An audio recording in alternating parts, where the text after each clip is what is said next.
The problem with most Montreal itineraries, they hand you a checklist of landmarks and march you across the island until your feet ache and every church starts to look the same. Montreal isn't a landmark city. It's a collection of distinct neighborhood villages, each one built by a different wave of people who showed up and made it theirs. If Quebec City is where French Canada dug in behind stone walls to hold the line, Montreal is where it threw open the gates and let the world in. 3 days, 3 villages, 1 clean route, and the sequence that makes the whole thing finally click. Day 1, where the city began.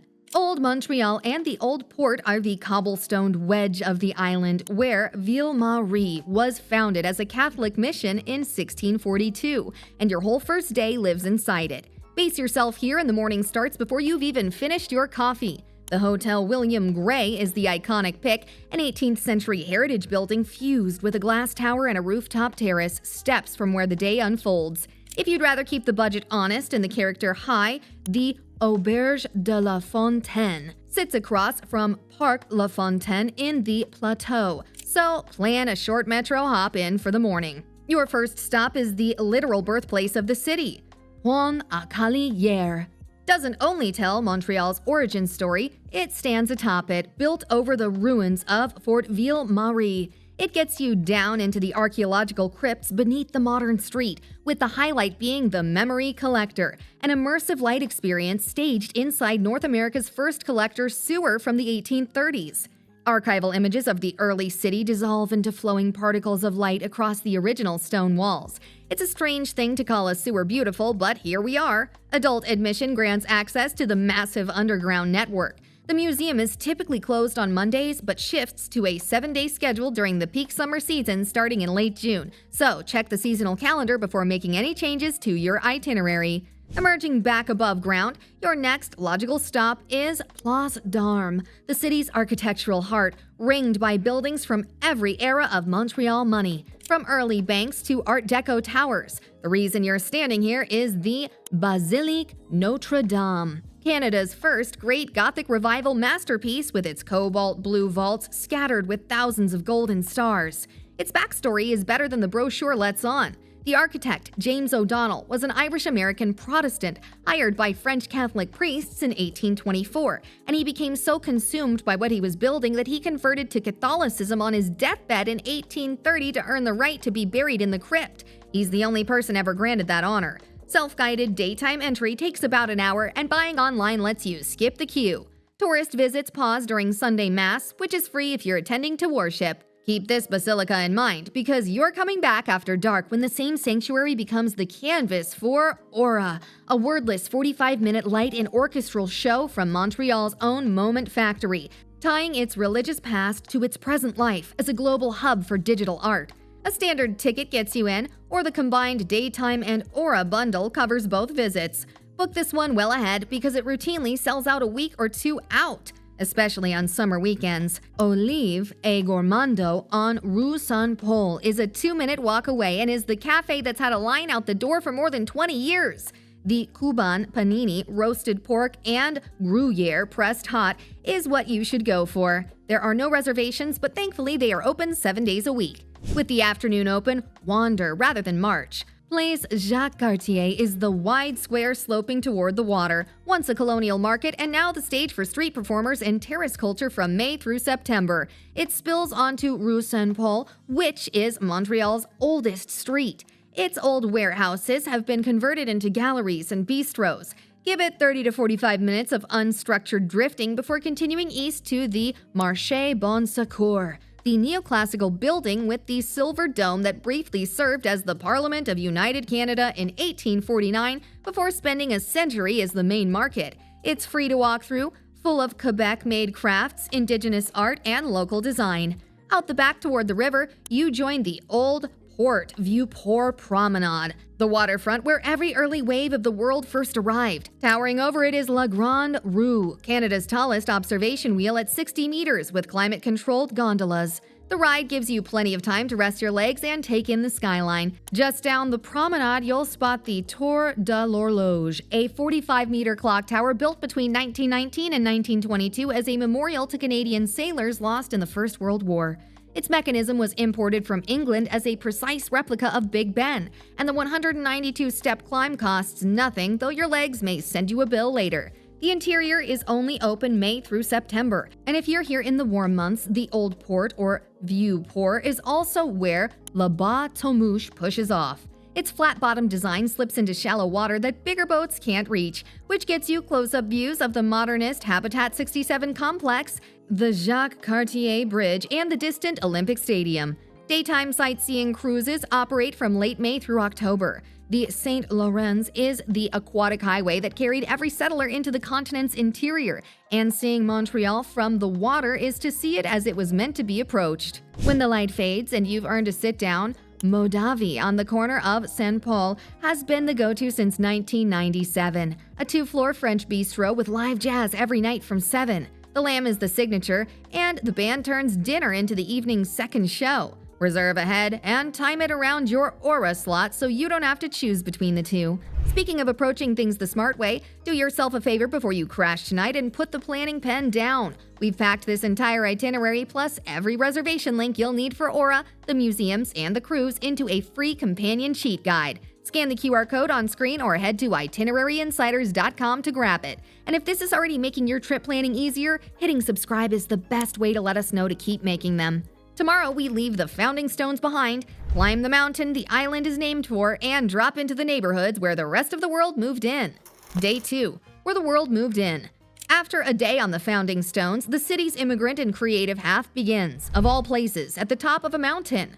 Parc Mont-Royal is the green mountain at the center of the island, designed in 1876 by Frederick Law Olmsted, the same landscape architect behind New York's Central Park. His whole philosophy was that nature should be taken slowly, so the paths wind deliberately upward. To skip the strenuous version of that lesson, take the 7-Eleven bus, which runs daily in the summer but drops to weekends only in the fall, or a rideshare straight up. Just be sure to verify local road closures, as events can completely reroute the bus away from the mountain summit. It's named for the Huron-Wendat chief, who brokered the Great Peace of Montreal in 1701, a treaty between the French and 39 indigenous nations. Open to all year round, the mountain turns spectacular when the fall foliage peaks from late September into mid-October. Take your time at the summit, then follow the eastern slope down onto Avenue du Parc, and you're in it. Down in the Mile End, breakfast is a decision you're legally required to have an opinion about. The Mile End was settled by Eastern European Jewish immigrants in the early 20th century, and they brought the bagel with them and made it into something that's now defended like a flag. Montreal bagels are smaller, denser, and sweeter than the New York kind, oiled in honey water and baked in wood-fired ovens for a crunchy, faintly smoky finish. The century-old rivalry is between Fairmont Bagel, opened in 1919, and Saint Viateur, opened in 1957, and the two streets run parallel so you can settle the argument yourself in one short loop. A dozen sesame bagels is the price of admission, and both shops are open 24 hours a day, 365 days a year, which is exactly as dangerous as it sounds. Hang back at the counters for a bit to watch the bakers work the long wooden planks in and out of the wood-fired ovens, and then let us know.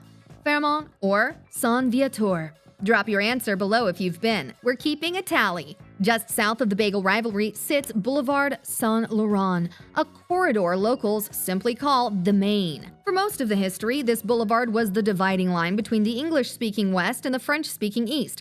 But the more interesting truth is what landed in the middle. It became the first address for immigrants who belonged to neither side, a cultural zipper stitching the city together through food and commerce. King of this block is Schwartz's Deli, founded in 1928, serving Montreal smoked meat from brisket cured 10 days in a guarded blend of spices and smoked in a brick smokehouse out back.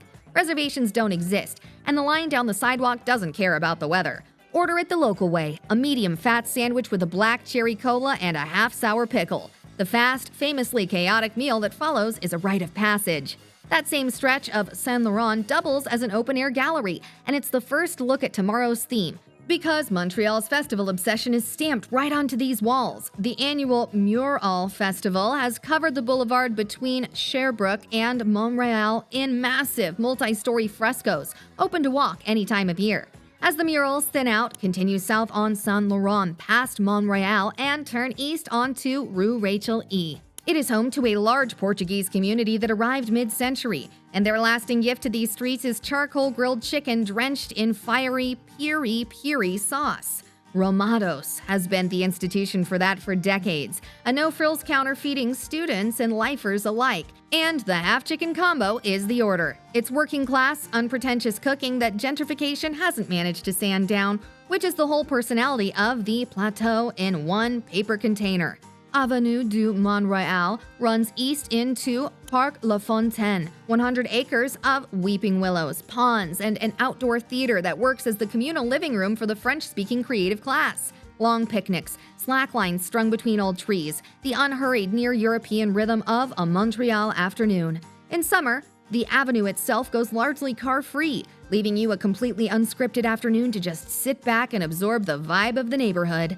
Dinner has a story attached because the Plateau is also home to Apportez votre vin, the BYOB tradition restaurants use to sidestep strict liquor licenses.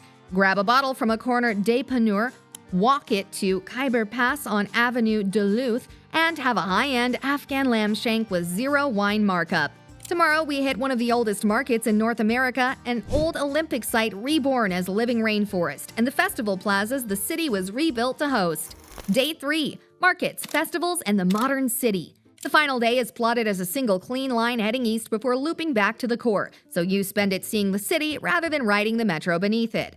It opens at Marche Jean-Talon, established in 1933, and one of the oldest open-air public markets on the continent, parked in the heart of Little Italy. This is no sanitized tourist market. Local grandmothers haggle over heirloom tomatoes while you graze on fresh oysters, artisanal charcuterie, and whatever's in season, down to spring fiddlehead ferns. It's the spot where rural Quebec's harvest collides with Mediterranean cooking. Entry is free, and the play is to arrive Saturday between 8 and 10 in the morning before the midday crowd makes the aisles impassable.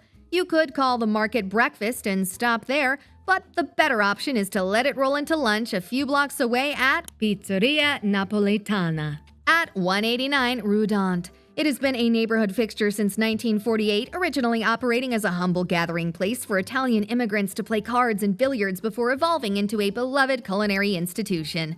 It is celebrated for its Neapolitan thin-crust pizzas baked in a high-temperature wood-burning oven, and it operates on a BYOB license, making it the perfect old-school stop. Trading the market for the greener side, a quick metro hop drops you at Espace pour la vie, the science museum cluster built on the bones of the 1976 Summer Olympics. The Biodome is the star, the old Olympic velodrome, reborn as 5 climate-controlled ecosystems of the Americas with wildlife roaming free inside. Single facility admission gets you in, with bundle passes to add the adjacent botanical garden and its renowned Chinese and Japanese gardens. Exploring even 2 of these facilities takes up a good chunk of the afternoon. Pick based on your energy. One thing to set expectations on, the famous leaning Montreal Tower and the interior of the Olympic Stadium are closed for an $870 million project to replace the stadium's roof. Don't expect them back before the spring of 2028. Its exterior is still wildly photogenic, all swooping concrete and that impossible tilt, but you can't go up the tower, so don't build your afternoon around it. Trading the Olympic concrete for downtown energy, head over to the Place des Arts and the Quartier des Spectacles, where this whole 3-day thesis lands. Montreal didn't only inherit a festival culture, it rebuilt a chunk of downtown to host one, with vast plazas like the Place des Festivals, engineered to hold hundreds of thousands of people. All summer, major streets are closed to traffic and handed over to live music. If your trip lines up, the calendar is stacked. The Jazz Festival, the largest on Earth with over 350 mostly free shows, runs in late June. Just for Laughs takes over in July. And even in deep winter, Igloo Fest throws an outdoor electronic party to prove the city refuses to hibernate.